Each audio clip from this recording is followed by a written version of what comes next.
மதிப்பிற்கும் மரியாதைக்கும் உரிய மாண்புமிகு சீன நாட்டின் அதிபர் ஜி ஜின்பிங் அவர்களுக்கு வணக்கம். இந்தியா தஞ்சாவூர் மாவட்டம் ஒரத்தநாடு வட்டம் ஆம்பலாப்பட்டு என்ற கிராமத்தில் இருந்து ஆர் கலையரசன் என்கின்ற இந்திய குடிமகன் பேசுகிறேன். சீன அதிபர் ஜின்பிங் அவர்களே, துன்பத்திற்கு காரணம் மனிதனின் துன்பத்திற்கு காரணம் ஆசையே. ஆசையை ஒழித்தால் துன்பங்களை ஒழித்து விடலாம் என்று மனித குல நன்மைக்காக அறநெறிகளை வகுத்துக் கொடுத்த அந்த கௌதம புத்தரையும் அவர் உருவாக்கிய பௌத்த மதத்தையும் உங்கள் சீனாவிற்கு கொடையாக வழங்கிய பெருமைமிகு நாடு எங்களின் இந்தியா. ஆன்மீக யாத்திரிகர்கள் யுவான் சுவாங்கையும் போதி திருமறையும் இரண்டு நாடுகளும் பரஸ்பரம் பரிமாறிக்கொண்டு நேசமுடன் கைகுலுக்கி பாசமுடன் வாழ்ந்த நாடுகள் உங்கள் சீனாவும் எங்கள் இந்தியாவும். கலை, இலக்கியம், பண்பாடு, நாகரிகம், பழக்க வழக்கம், வாணிபம் என்று உங்கள் சீனாவிற்கும் எங்கள் இந்தியாவிற்கும் நெருங்கிய தொடர்புகள் பல்லாயிரம் ஆண்டுகளாக நெருங்கிய தொடர்பு உண்டாம். அதனால்தான் அரசு முறை பயணமாக நீங்கள் இந்தியா வர விரும்புகிறேன் என்று சொன்னவுடன் உங்களை சந்திப்பதற்கு உங்களை இந்தியாவின் எந்த மூலையில் வைத்து சந்திக்கலாம் என்று எங்கள் நாட்டின் பிரதமர் மதிப்பிற்கும் மரியாதைக்கும் உரிய மாண்புமிகு இந்திய பிரதமர் நரேந்திர மோடி அவர்கள் யோசித்தார். அப்போது அவரின் எண்ணத்தில் உதயமான அந்த நகரம்தான் மாமல்லபுரம் என்கின்ற மகாபலிபுரம், வரலாற்று சிறப்புமிக்க பழமையான நகரம். அங்கே வைத்து உங்களை அவர் சந்தித்தார். நீங்கள் இந்தியாவுடன் நேசமாக பழகிதான் இங்கே வந்தீர்கள். இந்திய மக்களும் இந்திய பிரதமரும் எந்த அளவுக்கு உங்கள் மீது அன்பை பொழிந்தார்கள் என்பதை நீங்கள் பார்த்தீர்கள். அதற்கு பிறகு இங்கிருந்து சீனாவிற்கு நல்ல முறையில் தான் சென்றீர்கள். பிறகு திடீர் என்று சீன அதிபர் அவர்களை உங்களுக்கு என்ன ஆனது? ஏன் திடீரென்று இந்தியாவின் லடாக் பகுதியை ஆக்கிரமித்தீர்கள்? உங்களின் செயல்பாட்டிற்கு என்ன காரணம் என்று ஆய்வு செய்தால் என்ன தெரியுமா காரணம்? ஆசியா கண்டத்தில் நீ பெரியவனா, இந்தியாவாகிய நீ பெரியவனா, இல்லை சீனாவாகிய நான் பெரியவனா என்கின்ற ஆதிக்க போட்டிதான் உங்களின் இந்த மோதலுக்கு காரணம் என்பது தெரிகிறது. சீன அதிபர் ஜின்பிங் அவர்களே, இந்தியாவில் யார் பெரியவன் என்கின்ற ஆதிக்க போட்டியில் உங்களின் ஆதிக்க போட்டியால் இன்று தெற்காசியாவே அமைதி இழந்து விட்டது. தெற்காசியா மட்டுமல்ல, ஆசியா கண்டமே போர்க்களமாக மாறிவிட்டது. இன்று உலகத்தையே அச்சுறுத்தி கொண்டிருக்கும் தலிபான்கள், லஷ்கர் இ தொய்பா, ஜெய்ஷே முகமது, தலிபா அல்-கொய்தா என்கின்ற மோசமான இயக்கங்கள் இந்த பிராந்தியத்தில் தான் துடிப்போடு செயல்பட்டு கொண்டிருக்கின்றது. இந்த இயக்கங்களை எல்லாம் வளர்த்து பாகிஸ்தான், உங்களின் நட்பு நாடு பாகிஸ்தான், மற்ற நாடுகளுக்கு பயங்கரவாதத்தையும் தீவிரவாதத்தையும் ஏற்றுமதி செய்கிறது. இப்படி ஏற்றுமதி செய்வதன் மூலம் பாகிஸ்தானை ஒரு முறை கூட உங்களின் சீனா கண்டித்ததே இல்லை. அந்த செயல்பாட்டை எல்லாம் நீங்கள் ஆதரித்துக் கொண்டே இருக்கிறீர்கள். உங்களின் இந்த செயல்பாட்டிற்கு என்ன காரணம் என்று ஆய்வு செய்தால், அதாவது தீவிரவாதத்தை தீவிரவாதிகளை இந்தியாவுக்குள்ள ஊடுருவ வைக்கணும். அந்த தீவிரவாதிகள் மூலமா இந்தியாவுக்குள்ள வந்து அங்கங்க குண்டுவெடிப்பு நிகழ்த்த வைக்கணும். இது மூலமா வந்து என்ன நினைக்கிறீங்க? நீங்களும் பாகிஸ்தானும் இந்தியாவின் பொருளாதார வளர்ச்சியை தடுக்க வேண்டும் என்று நீங்கள் நினைக்கிறீர்கள். சீன அதிபர் ஜின்பிங் அவர்களே, தீவிரவாதிகளையும் பயங்கரவாதிகளையும் இந்தியாவிற்குள் ஊடுருவ வைத்தால் இந்திய நாட்டின் பொருளாதார வளர்ச்சியை தடுத்து நிறுத்த முடியும். இதன் மூலம் தெற்காசியாவுடன் இந்தியாவை முடக்கி போட்டுவிட்டு ஆசியா கண்டத்தின் ஏகோபித்த தலைவன் தான் மட்டும்தான் இருக்க வேண்டும் என்று காட்டிக்கொள்ளும் உங்களின் மேலாதிக்க உணர்வுதான் இந்தியாவுடன் மோதல் போக்கை கடைபிடிக்க வைக்கிறது. சீன அதிபர் ஜின்பிங் அவர்களே, நீங்க இல்ல, உலகத்தோட எந்த நாடு முயற்சி பண்ணாலும் இந்திய நாட்டோட பொருளாதார வளர்ச்சியை தடுத்து நிறுத்த முடியாது. எழுதி வச்சுக்கிடுங்க, எந்த நாடுமே தடுத்து நிறுத்த முடியாது. கொரோனா வைரஸ் தாக்குதலுக்கு பிறகு இந்த வருஷம் இந்தியாவோட ஜிடிபி 10.7% இருக்க போகுது அப்படின்னு உலக பொருளாதார வல்லுநர்கள் கணிக்கிறாங்க. அதனால இந்திய பொருளாதாரத்தை எந்த திசை நோக்கி கொண்டுட்டு போகணும் அப்படின்னு கரெக்டா செயல்திட்டம் தீட்டி இந்திய நாட்டோட பிரதமர் அரசியலின் சாணக்கிய மோடி செயல்பட்டு இருக்கார்.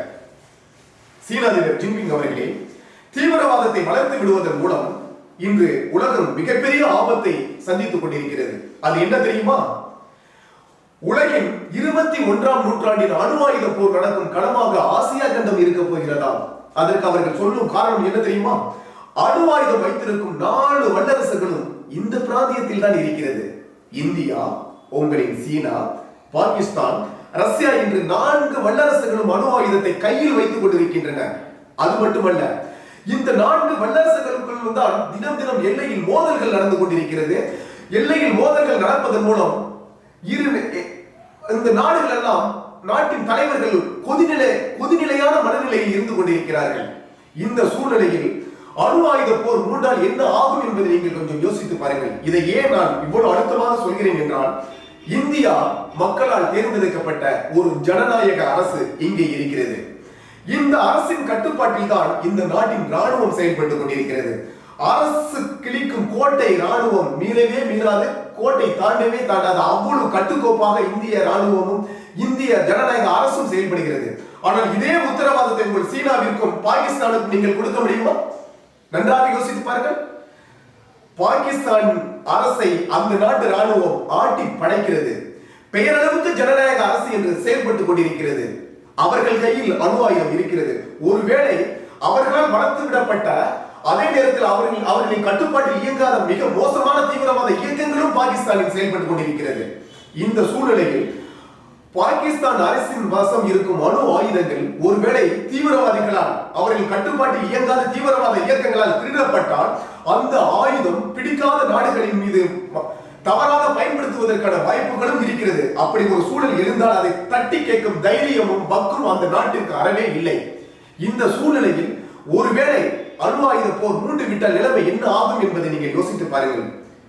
சீன அதிபர் ஜின்பிங் அவர்களே, அப்படி ஒரு அணு ஆயுத போர் இந்த பிராந்தியத்தில் நிகழ்ந்தால் முழுக்க முழுக்க முழுக்க உங்களின் சீனாவும் நீங்களும் தான் பொறுப்பேற்க வேண்டும். ஏன் சொல்கிறேன் தெரியுமா? இந்தியாவின் ஒற்றுமைக்கும் ஒருமைப்பாட்டுக்கும் இறையாண்மைக்கும் பாதுகாப்பு அச்சுறுத்தல் ஏற்பட்ட போது முழுக்க முழுக்க முழுக்க தற்காப்புக்காக எங்கள் நாடு அணு ஆயுத சோதனை செய்தது. Vision device, low yield device, thermonuclear device என்ற 3 அணுகுண்டுகளை இந்திய நாடு தன்னுடைய முழுக்க முழுக்க தற்காப்புக்காக வெடித்தது. உடனே என்ன நடந்தது? இந்தியா அணு ஆயுத சோதனை பண்ணிட்டு நம்மளும் அணு ஆயுத சோதனை பண்ணணும், அணு ஆயுத சோதனை பண்றதுக்கு தேவையான தொழில்நுட்பம் இல்லையே அப்படின்னு பாகிஸ்தான் யோசிச்சுக்கிட்டு அப்படியே இருந்துச்சு. அந்த டைம்ல என்ன பண்ணீங்க? அவங்க உங்கள்கிட்ட கேட்டாங்க, நீங்களும் இந்தியா வெடிச்சுட்டா நீனும் வெடி, இந்தியா என்ன செஞ்சாலும் நீனும் செய்யி, அது நல்லதா கெட்டதா அதை பொறுத்து உங்க சீனா யோசிக்கவே இல்லை.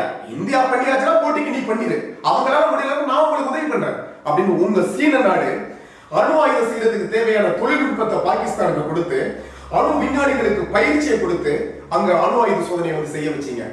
இப்ப இது மாதிரி ஒரு மோசமான விளைவுகள் ஆசியா கண்டத்தில் ஏற்பட்டுச்சுன்னா முழுக்க முழுக்க முழுக்க சர்வதேச குற்றவாளி கூண்டுல உலகத்தோட அத்தனை நாடும் உங்களை நிப்பாட்டும்.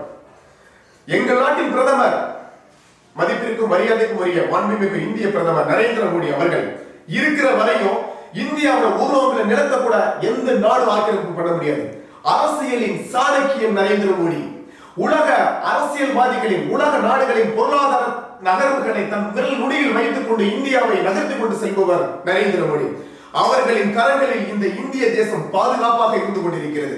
உலகமே எதிர்த்தாலும் இந்தியாவின் உருவாங்கிற நிலத்தை கூட பிடிக்க முடியாது. உலகமே முயற்சி செய்தாலும் இந்திய நாட்டின் பொருளாதார வளர்ச்சியை தடுத்து நிறுத்த முடியாது. ஏன் என்றால் உலகத்தின் அதிகமான இளைஞர்களை கொண்ட நாடு இந்திய நாடு. அதனால் இந்தியாவின் வளர்ச்சியை இது போன்ற உங்களின் மோசமான செயல்பாட்டால் தடுத்து நிறுத்த முடியாது என்று உங்களுக்கு சொல்லிக்கொள்ள ஆசைப்படுகின்றோம். அடுத்ததாக, மதிப்பிற்கும் மரியாதைக்கும் உரிய மாண்புமிகு சீன அதிபர் ஜி ஜின்பிங் அவர்களே, உங்க சீனாவுக்கும் எங்க இந்தியாவுக்கும் பல்லாயிரம் வருஷங்களா தொடர்புகள் இருக்குது. கடந்த சில நூற்றாண்டா, கடந்த சில வருஷங்களா நம்ம 2 நாட்டோட நட்புறவுல வந்து ஏன் தப்பு நடக்குது, யார் தவறு செய்யலாம் அப்படின்னு ஆய்வு பண்ணி பார்த்தா ஒரு இடத்துல கூட எங்க இந்தியா வந்து கடந்த காலங்களில் தவறு செய்யவே இல்லை. நீங்க செஞ்ச அடுக்கடுக்கான தவறுகள், சில தவறுகளை சுட்டி காட்டுறேன். சீன அதிபர் ஜி ஜின்பிங் அவர்களே, 1954ஆம் ஆண்டு உங்கள் நாட்டு அப்போதைய அதிபர் சூ என் லாய் என்பவருக்கும் எங்கள் நாட்டு பிரதமருக்கும் இடையே ஏற்பட்டதுதான் பஞ்சசீல கொள்கை என்கின்ற ஒரு ஒப்பந்தம். அந்த ஒப்பந்தத்தின் சாராம்சத்தில் என்ன சொல்லப்பட்டது? ஒரு நாடு மற்றொரு நாட்டை ஆக்கிரமிப்பு செய்யக்கூடாது, ஒரு நாடு மற்றொரு நாட்டின் உள் விவகாரங்களில் தலையிடக்கூடாது, ஒரு நாடு மற்றொரு நாட்டின் ஒற்றுமை, ஒருமைப்பாடு, இறையாண்மையை மதிக்க வேண்டும், 2 நாடுகளும் அன்பை பரிமாறி சகோதரத்துவத்துடன் வாழ வேண்டும், ஒரு நாடு மற்றொரு நாட்டை ஆக்கிரமிப்பு செய்யக்கூடாது, 2 நாடுகளும் இணைந்து இரண்டு நாடுகளின் வளர்ச்சிக்கு பாடுபட வேண்டும் என்பதுதான் பஞ்சசீல கொள்கையின் சாராம்சம். ஆனால் நீங்கள் என்ன செய்தீர்கள்? அந்த பஞ்சசீல கொள்கை ஏற்பட்ட சில நாட்களிலேயே அதை காலில் போட்டு மிதித்துவிட்டு 1962ஆம் ஆண்டு இந்தியா மீது உங்களின் சீனா போர் தொடுத்தது. போர் தொடுத்து இருமுனை தாக்குதல், 21 நாள் இந்திய எல்லையில இருமுனை தாக்குதலை வந்து தொடுத்தீங்க. ஆயிரக்கணக்கான மக்கள் பாதிக்கப்பட்டாங்க. 40,000 சதுர கிலோமீட்டர் வந்து நீங்க ஆக்கிரமிப்பு பண்ணீங்க. இது வந்து இந்தியாவுக்கு எதிராக உங்க சீனா செஞ்ச முதல் தவறு. சீன அதிபர் ஜின்பிங் அவர்களே, அதுவும் என்ன காரணத்தினால நடந்துச்சு? உங்க நாடு பிடிக்கிற ஆசையால அப்ப திபேத்தை வந்து ஆக்கிரமிப்பு பண்ணுனீங்க. உடனே திபேத்தோட புத்த மத தலைவர் தலாய் லாமா உயிர் தப்பிச்சு எங்க நாட்டுக்குள்ள தஞ்சம் புகுந்தாரு. என் உயிரை காப்பாத்துங்க அப்படின்னு இந்தியா கிட்ட வந்து உயிர் அடைக்கலம் கேட்டு தஞ்சம் புகுந்தாரு. அவருக்கு பாதுகாப்பு இந்தியா கொடுத்துச்சு. அவரை பிடிச்சி எங்கள்கிட்ட ஒப்படைங்க அப்படின்னு உங்க சீனா கேட்டுச்சு.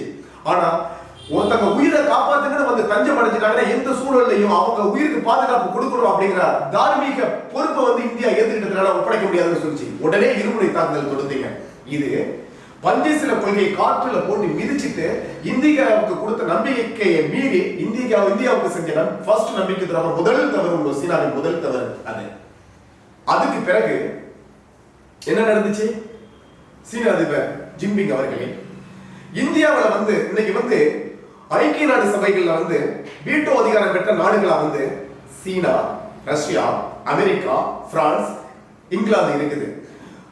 வீட்டோ அதிகாரம் பெற்ற நிரந்தர நாடா பாதுகாப்பு சபையில சேர்றதுக்கு இன்னைக்கு இந்தியா முயற்சி பண்ணிட்டு இருக்கு. எல்லா நாடுகளும் ஆதரிக்கிறாங்க. ஆனா உங்க சீனா மட்டும் அதை வந்து எதிர்த்துட்டு இருக்கு. நீங்க நல்லா யோசிச்சு பாருங்க. உலகத்தோட எந்த மூலையில போர் நடந்தாலும், இயற்கையோட பேரிடரால மக்கள் அழிஞ்சாலும், அந்த நாட்டுல அமைதியை ஏற்படுத்துறதுக்காக உலகம் முழுவதும் உள்ள நாடுகளிலேயே அதிகமான ராணுவ வீரர்கள் அந்த நாட்டுக்கு அனுப்புற நாடு வந்து எங்களோட இந்தியா. மோடி தலைமையில் உள்ள இந்த இந்தியா. அடுத்து அமைதியை ஏற்படுத்துற அந்த முயற்சிகள்ல அதிகமான ராணுவ வீரர்களை பணி கொடுத்த நாடு வந்து எங்க இந்தியா. அமைதி, சமாதானம், வன்முறை, போர் எங்க நடந்தாலும் உலக அமைதிக்காக இந்தியா பாடுபட்டு இருக்கு. உலக அமைதிக்காக இந்தியா தன்னுடைய போர் வீரர்களை அனுப்பிக்கிட்டு இருக்காங்க. அதிக ராணுவ வீரர்கள் செத்து இருக்காங்க. அப்படிங்கிற இதை விட வந்து ஐநா பாதுகாப்பு அவையில வந்து நிரந்தர உறுப்பினராக சேர்றதுக்கு தகுதி என்ன வேணும்? அப்படி பார்க்கப்பட உலகத்தோட முதல் தகுதி உள்ள நாடு இந்தியா தான். இன்னைக்கு அந்த ஐக்கிய நாடுகள் பாதுகாப்பு சபையில நிரந்தர உறுப்பு, அதாவது வீட்டோ அதிகாரம் பெற்ற நிரந்தர உறுப்பினராக சேர்றதுக்கு இந்தியாவோட எல்லா நாடுகளும் ஆதரிக்குது. உங்க சீனா வந்து எதுக்குது? இது இந்தியாவுக்கு எதிராக உங்க சீனா செய்யற இரண்டாவது தவறு ஜின்பிங் அவர்களே. அடுத்ததா இந்தியாவோட ஒரு பகுதியை வந்து காஷ்மீரை வந்து பாகிஸ்தான் ஆக்கிரமிப்பு பண்ணி வச்சிருக்கு அப்படிங்கிறது உங்களுக்கு தெரியும். அதாவது மூன்றுல ஒரு பகுதியை பாகிஸ்தான் ஆக்கிரமிப்பு பண்ணி வச்சிருக்கு. அது எங்க இந்தியாவோட ஒரு பகுதி. அது இந்தியாவோட தான் சேர போகுது. ஆனா நீங்க என்ன பண்றீங்க?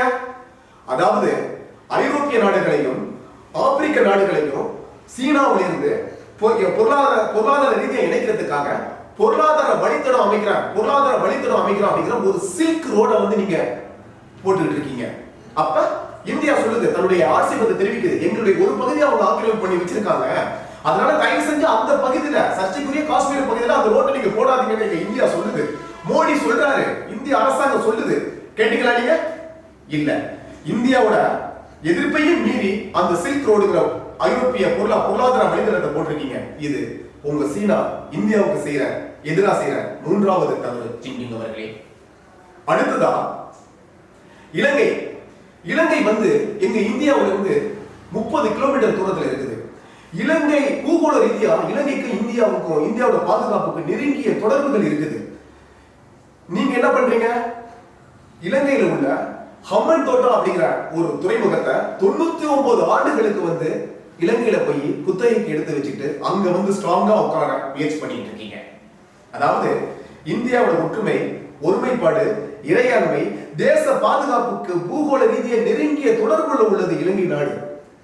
அங்கேயும் வந்து ஏன் உட்கார்ந்து இருக்கீங்க அப்படின்னு ஆய்வு செஞ்சா அங்கேயும் உங்களுடைய சீன நாட்டோட சுயநலம் இருக்குது. என்ன தெரியுமா?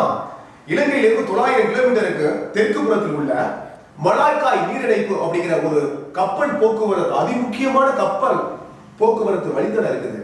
அந்த வழித்தடம் தான் தென்கிழக்கு ஆசிய நாடுகளையும் ஆப்பிரிக்க நாடுகளையும் ஐரோப்பிய நாடுகளையும் வர்த்தக ரீதியாக இணைக்கக்கூடிய கப்பல் போக்குவரத்தோட வழித்தடம். அந்த இலங்கையில போய் உட்கார்ந்தாச்சுன்னா அந்த வழித்தடத்தை உங்க கட்டுப்பாட்டுக்குள்ள கொண்டு வரலாம் அப்படிங்கிற திட்டத்தோட அங்க வந்து உட்கார்ந்துருக்கீங்க. அது வந்து எவ்வளவு பெரிய தவறு நினைச்சு பாருங்க. அது உங்களுடைய மூன்றாவது தவறு. அடுத்ததாக சீன அதிபர் ஜின்பிங் அவர்களே, நேபாளம், இதுவரை நேபாளம் வந்து எங்களோட நட்பு ரீதியா ரொம்ப சகோதரத்தோட இருந்த நாடு நேபாளம். அந்த நேபாளத்தையும் நீங்க என்ன பண்ணீங்க? ஏற்கனவே இந்தியாவோட ஒரு நிலப்பகுதியை இந்தியாவோட அங்கீகரிக்கப்பட்ட உலக நாடுகளால் அங்கீகரிக்கப்பட்ட இந்தியாவோட ஒரு நிலப்பகுதியை திடீர்னு நேபாளம் வந்து என்னுடைய நிலப்பகுதி அப்படின்ற இந்திய நிலப்பகுதியை அவங்க நாட்டு நிலப்பகுதியோட இணைச்சி புதிய வரைபடத்தை தயாரிச்சு அதை அவங்க நாட்டோட பாராளுமன்றத்தில் தாக்கல் பண்ணி அது அந்த மசோதாவை சட்டமாக்கி எங்க நாட்டோட ஒரு நிலப்பகுதி இந்திய நிலப்பகுதியை சொல்லிட்டு இருக்காங்க. நீங்க சொல்ல வச்சிருக்கீங்க, இந்தியாவோட நேபாளத்தை மோத விட்டுருக்கீங்க, பக்கத்து நாடு மோத விட்டுருக்கீங்க. இது உங்க சீனா செய்யற மோசமான அடுத்த தவறு. அதற்கு அடுத்ததாக தென்சீன கடல். தென்சீன கடல்ங்கிறது எல்லாருக்குமே பக்கத்துல உள்ள எல்லா நாட்டுக்குமே வந்து சொந்தமான ஒரு பகுதி. நீங்க என்ன பண்றீங்க? உங்க படைப்படத்தை காட்டி தென்சீன கடல் பகுதியும் அங்க இருக்கிற இயற்கை வளங்களும் எங்களுக்கு மட்டுமே, ஏன் சீனாவுக்கு மட்டும்தான் சொந்தம், பக்கத்துல உள்ள எந்த நாட்டுக்கும் சொந்தம் இல்லைன்னு சொல்லிட்டு பக்கத்துல இருக்க Philippines, Indonesia, Thailand, Japan, Vietnam, Laos, Cambodia, Taiwan, இந்த நாடுகளில் உங்க படைப்படத்தை பயன்படுத்தி மிரட்டிக்கிட்டு இருக்கீங்க. சீன அதிபர் ஜின்பிங் அவர்களே, நல்லா யோசிச்சு பாருங்க. உங்களுடைய இந்த செயல்பாடு உலக அமைதிக்கு மிகப்பெரிய அச்சுறுத்தலா, உலக அமைதியை கெடுக்கக்கூடிய உங்களுடைய அடுத்த தவறு. இப்படி அடுக்கடுக்கான தவறுகளை வந்து நீங்க செஞ்சுட்டு எந்த இடத்துல இந்தியா தப்பே செய்யல, நீங்க உலகத்துல நீங்க தான் பெரிய ஆள் அப்படின்னு நீங்க நினைச்சுக்கிட்டு இருக்கீங்க. சீன அதிபர் ஜி ஜின்பிங் அவர்களே, அதாவது இன்னைக்கு பாத்தீங்கன்னா இரண்டு நாடுகளும், உங்க சீனாவும் எங்க நாடு இந்தியாவும் நீங்களும் மோடியும் சேர்ந்து கவனம் செலுத்துறதுக்கு எவ்வளவோ விஷயங்கள் இருக்கு. எங்க நாட்டு பிரதமர் வந்து இன்னைக்கு வந்து தொலைநோக்கு பார்வையோட செயல்பட்டு இருக்காரு. இன்னைக்கு வந்து பூமி வெப்பமயமான அழிஞ்சுக்கிட்டு இருக்கு. உலகத்தோட வெப்பநிலை பூமி வெப்பமானதுனால, புவி வெப்பமயமானதுனால பனிப்பாறைகள், அண்டார்டிகா கடலில் உள்ள பனிப்பாறைகளும் ஆர்டிக் பிரதேசத்தில் உள்ள பனிப்பாறைகளும் உருக ஆரம்பிச்சிட்டு, கடல் மட்டம் கொஞ்சம் கொஞ்சமா ஏறிட்டு போயிட்டு இருக்கு. சின்ன சின்ன கடல்ல இருக்க சின்ன சின்ன குட்டி நாடுகள்லாம் அந்த தண்ணிக்குள்ள மூழ்கிட்டு இருக்குது. அப்போ புவி வெப்பமயமாதல வந்து குறைச்சாதான் இந்த மனித குலத்தை காப்பாற்ற முடியும். அப்படிங்கிறதுக்காக எங்கள் நாட்டு பிரதமர் மதிப்பிற்குரிய நரேந்திர மோடி அவர்கள் உலக பருவநிலை குறைக்கிறதுக்காக வந்து உலக நாடுகள் எல்லாம் ஒன்று சேர்ந்து உலக மனிதர்களை காப்பாற்றுறதுக்கு போராடிட்டு இருக்காரு. ஆனா இந்த முயற்சியில கூட உங்க சீனா சேர்ந்துட்டு இருக்கானா? நிச்சயமா இல்லை ஜின்பிங் அவர்களே. உலக பருவநிலையை பற்றி பேசுவதற்காக பிரான்ஸ் தலைநகர் பாரிஸ்ல வந்து ஒரு மாநாடு நடந்துச்சு. பாரிஸ் உடன்படிக்கைன்னு சொல்லுவாங்க, அது உங்களுக்கு தெரியும். அந்த பாரிஸ் உடன்படிக்கையில என்ன சொன்னாங்களோ அதோட ஒரு சாராம்சத்தை கூட உங்க சீனா வந்து இதுவரையும் பின்பற்றல. இன்னைக்கு உலகத்துல அதிகமான கார்பன் வெளியேற்றத்தினாலதான் பூமி வெப்பமயமாகுது. அதனாலதான் பனிப்பாறை உருக ஆரம்பிக்குது. உலகத்துல காட்டுல மாசு ஏற்பட்டு உலகம் அழியுது. அந்த கார்பன் வெளியேற்றத்துல முதல் நாடு, உலகத்துல அதிகமான கார்பன் டை ஆக்சைடு கார்பனை வெளியேற்றி சுற்றுச்சூழலை பாதிக்கிறதுக்கு முதல் காரணமா இருக்கிற நாடு வந்து உங்க சீனா. மனிதர்களை காப்பாற்றுறதுக்காக எங்க நாட்டு பிரதமரோட அழைப்பு உங்களால ஏற்றுக்கிட்டு அதுல இணைந்து செயல்பட முடியுதா? செயல்படல. இன்னும் வறுமை கோட்டுக்கு கீழே உள்ள மக்கள் வந்து ஆசியா கண்டத்துல அதிகமா இருக்காங்க. எழுத படிக்க தெரியாத மக்கள் வந்து ஆசியா கண்டத்துல தான் அதிகமா இருக்காங்க. $1 குறைவான வருமானத்தோட வாழ்ற மக்கள் வந்து இங்க அதிகமா இருக்கிறாங்க. பாதுகாக்கப்பட்ட குடிநீர் கிடைக்காத மக்களோட எண்ணிக்கை வந்து அதிகமா ஆசியா கண்டத்துல இருக்குது. பாதுகாக்கப்பட்ட குடிநீர் கிடைக்காத மூலமா ஏற்பட தொற்று நோயால அதிகமான மரணங்கள் நடக்கிற நாடு வந்து ஆசியா கண்டத்துல இருக்கு. எவ்வளவோ சமூக பிரச்சனைகள் இருக்கு. ஆக்கப்பூர்வமான விஷயங்கள்ல கவனம் செலுத்தாம பிற்போக்குத்தனமா 20ஆம் நூற்றாண்டோட காலாவதியான கொள்கை வந்து நாடு பிடிக்கிற கொள்கை, அந்த கொள்கை என்ன கடைபிடிச்சு நீங்க செயல்படுறது வந்து உண்மையிலேயே இந்திய குடிமக்கள் என்கிற முறையில் எங்களுக்கு வேதனையாக இருக்கிறது. சீன அதிபர் ஜின்பிங் அவர்களே, கடைசியாக ஒன்றை உங்களுக்கு இந்திய குடிமக்கள் என்ற முறையில் ஞாபகப்படுத்த விரும்புகின்றோம். என்ன தெரியுமா? லடாக் எல்லையை நீங்க ஆக்கிரமிச்சீங்க. எங்க நாட்டு பிரதமர் மாண்புமிகு நரேந்திர மோடி எல்லைக்கு போனாரு. அங்க உள்ள ராணுவ வீரர்களை பார்த்தாரு, பேசினாரு, கை குலுக்கினாரு. அவங்கள்ட்ட கடைசியா ஒரு வார்த்தை சொன்னாரு. அது உலகம் முழுவதும் பிளாஷ் அடிச்ச அந்த வார்த்தைகள் என்ன தெரியுமா? பனிமூடிய இமயமலையின் எவரெஸ்ட் சிகரத்தில் இருக்கும் பனிச்சிகரங்கள் உயரமானவை. ஆனால் அந்த பனி சிகரத்தில் தன் உயிரையும் பொருள்படுத்தாமல் பனியிலும் மழையிலும் வெயிலிலும் இந்திய எல்லையை காவல் காக்கும் ராணுவ வீரர்களின் மன உறுதி அதை விட உயரமானது என்று சொன்ன வார்த்தைகள் சாதாரண வார்த்தைகளாக இருக்க முடியாது என்று இந்திய குடிமக்களாகிய நாங்களும் உங்களுக்கு ஞாபகப்படுத்துகிறோம். ஜி ஜின்பிங் அவர்களே, இதுக்கு பிறகாவது உங்களின் அனைத்து தவறுகளையும் திருத்திக் கொண்டு உலக அமைதிக்காகவும் உலகம் முன்னோக்கி செல்வதற்கும் ஆக்கப்பூர்வமான செயல் திட்டங்களில் உங்கள் சீன அதிபராகிய ஜின்பிங் ஆகிய நீங்களும் கவனம் செலுத்த வேண்டும் என்பதுதான் எங்கள் இந்திய குடிமக்களின் விருப்பம். கூடிய விரைவில் அடுத்த பதிவில் இந்திய குடிமக்கள் என்கிற முறையில் உங்களை சந்திக்கிறோம். வணக்கம்.